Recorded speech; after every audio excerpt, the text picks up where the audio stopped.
penanganan karhut lah ya. Ya, agar di semua unsur bergerak maksimal.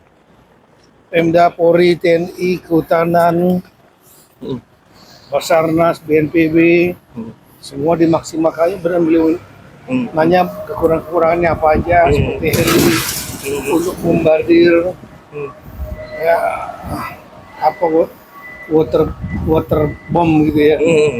Ada operasi modifikasi cuaca, penambahan pasukan, ya peralatan lainnya untuk pompa.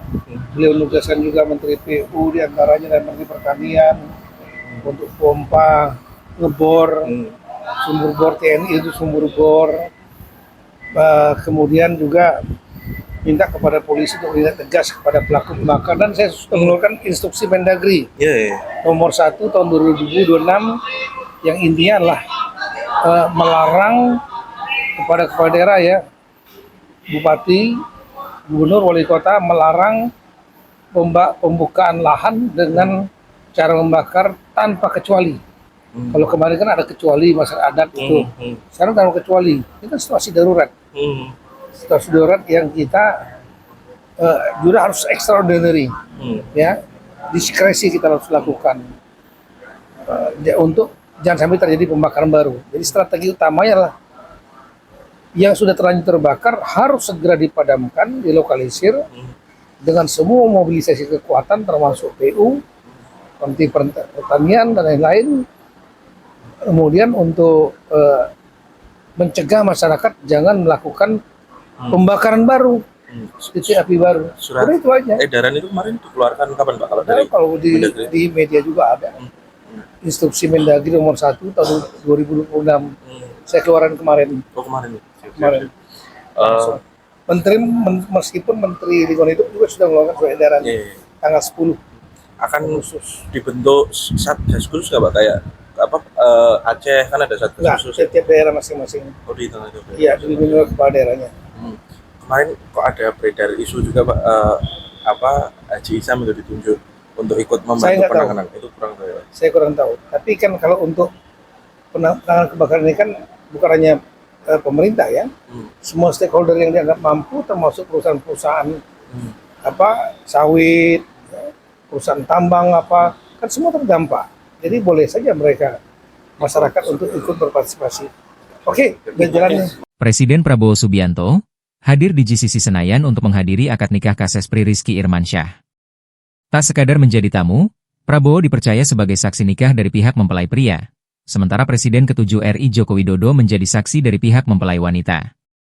Seperti apa momen pertemuan dua presiden dalam prosesi akad tersebut?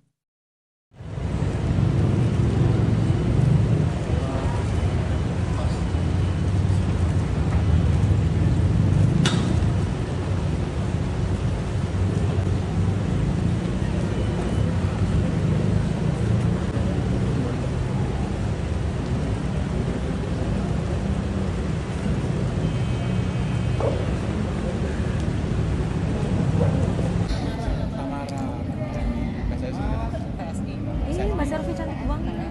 Sekarang apa sih? Mas Gibran. Mas Gibran. Mas Elvi.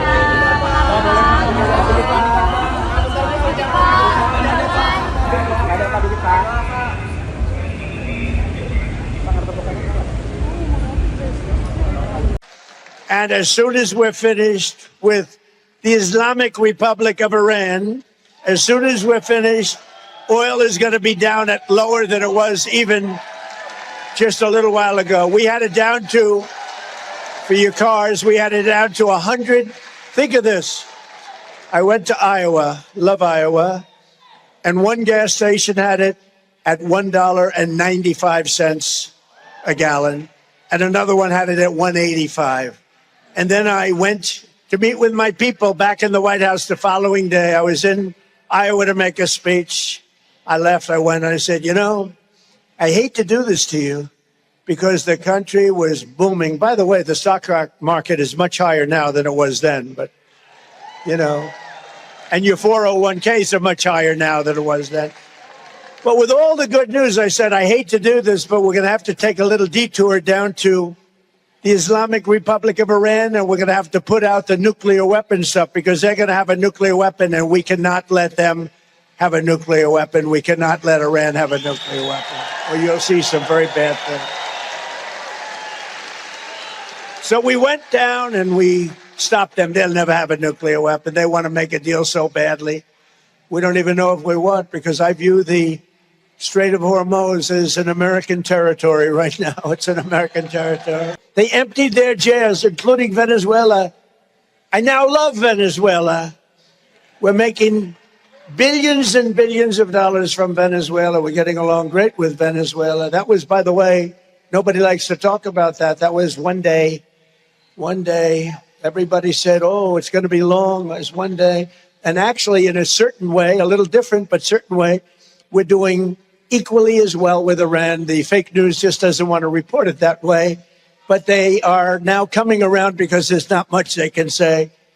When a country doesn't have any longer a Navy, an Air Force, radar, technical equipment, manufacturing, their leaders are gone. Their second set of leaders are gone. Parts of their third set of the leaders are gone. In fact, it's actually one of my biggest problems. I don't know who the hell to deal with. It's a problem. It's the only country in the world where nobody wants to be president. They say, who wants to be president? No, I don't want to be president. So it's a little bit of a problem. Presiden Prabowo Subianto menegaskan, pemerintah memperkuat penanganan karhutla di Kalimantan dengan menambah helikopter, peralatan pemadam, hingga mesin bor air untuk menekan penyebaran titik api. Tak hanya fokus pada pemadaman, Prabowo juga memperingatkan korporasi yang terbukti sengaja melakukan pembakaran hutan dan lahan akan ditindak tegas sesuai hukum. Sejauh mana pemerintah mampu mengendalikan karhutla?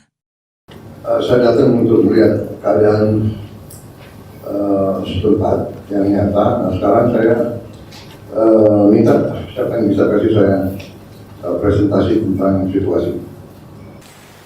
Kami laporkan tentang situasi terkini, pantauan hotspot yang selama 24 jam berdasarkan satelit, terdeteksi ada 198 hotspot dengan tingkat kepercayaan tinggi. Ini artinya dengan tingkat kepercayaan tinggi ada titik api dan asap yang terjadi di wilayah Kalimantan Barat. Kemudian tingkat kepercayaan menengah itu ada 3.100 dan 406 dengan tingkat kepercayaan rendah. 3.100 ini itu berupa kepulan asap. Kami laporkan bahwa titik hotspot ini didominasi di wilayah Kabupaten Ketapang, kemudian Kabupaten Kuburaya, dan Kabupaten Kayong Utara. Di wilayah sektor selatan, kemudian di wilayah timur juga Kabupaten Sanggau, Sintang, dan Sambas.